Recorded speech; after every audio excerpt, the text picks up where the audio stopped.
বাদ দিলাম, বর্তমানে যার নেতৃত্বে আমরা চলতেছি তিনি হলেন ডক্টর কি ইউনূস। এর কিছু মানা রাখবো, এটা সুয়ালে মানুষ আর কুয়ালে মানুষ মানতেই হবো।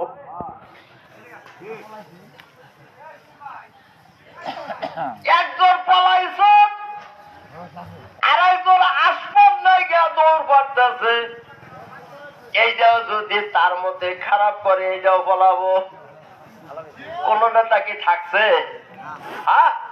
এই দুনিয়ার নেতা এমন নেতা, আজকে যার গলার মালা, যার গলায় ফুলের মালা, কালকে তার গলায় জুতার মালা। জোরে কোন ঠিক না ঠিক?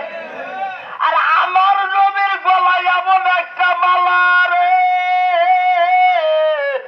দুনিয়ায়ও ফুলের মালা, ওই আখেরাতেও ফুলের মালা। জোরে জোরে বলো কথা ঠিক না ঠিক? আমার ভাই দোস্ত বুজুর্গণ, আমাদের এই নবীর কাছে জিবরাইল মাধ্যমে খবর আসতো, কিন্তু হযরতে মূসা আলাইহিস সালাম কথা বলতো ডাইরেক্ট। কোন ঠিক না ঠিক?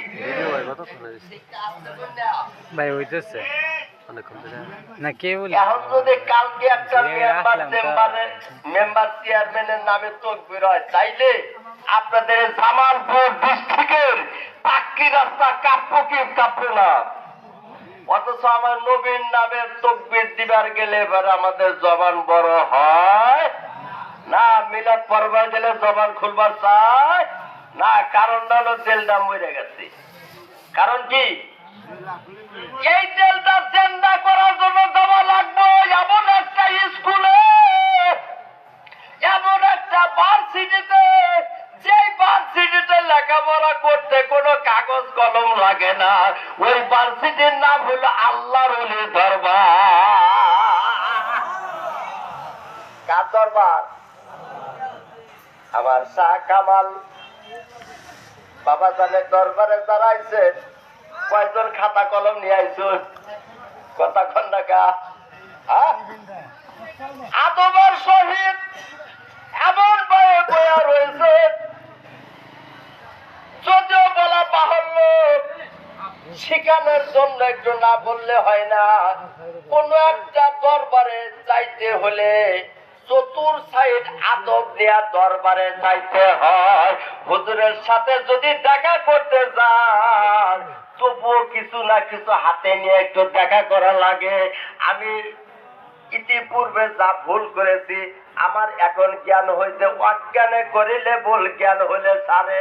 দেখা করার আগে পকেট থেকে 100 টাকা বাইর করিয়া হুজুরের হাতে দিয়ে আমি একটা হাত মোছাফা করে দোয়া দিলাম। আমি সিরাজগঞ্জ থেকে আপনাদের এনে প্রধান বক্তা এসে যদি 100 টাকা হাতে দিয়ে একটু দোয়া নেই, তাইলে আপনাদের এরকম একটা আদর রক্ষা করার দরকার আছে না নাই? হ্যাঁ, এটা শিক্ষা দেয় বলি আল্লাহরা। এটাই এক্সাম্পল দিলাম যে আজকে আমি একটু তার হাত মোছাফা করলাম। আসলে খালি হাতে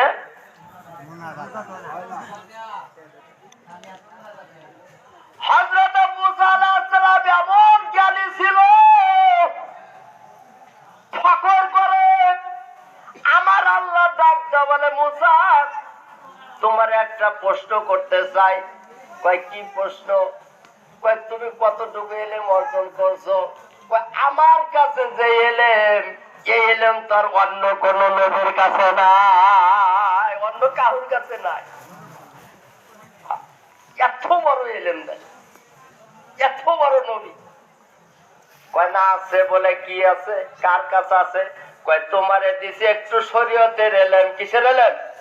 এই ওয়াজ যা করবো সেটা মুখস্থ করে দেব। আমি শামসুলের কাছে গিয়ে আমার একটা অভ্যাস হলো, ওয়াজ আমি যাই কিছু করি না সেটা মুখস্থ করে দেই।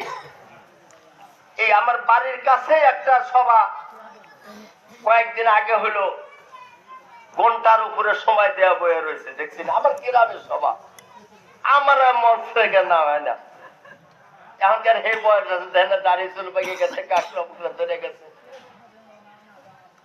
ওই জায়গায় বললাম ওয়াজ যেটা করবো মুখস্থ করে দেব, কিন্তু থাকতে হবে 3টা জিনিস।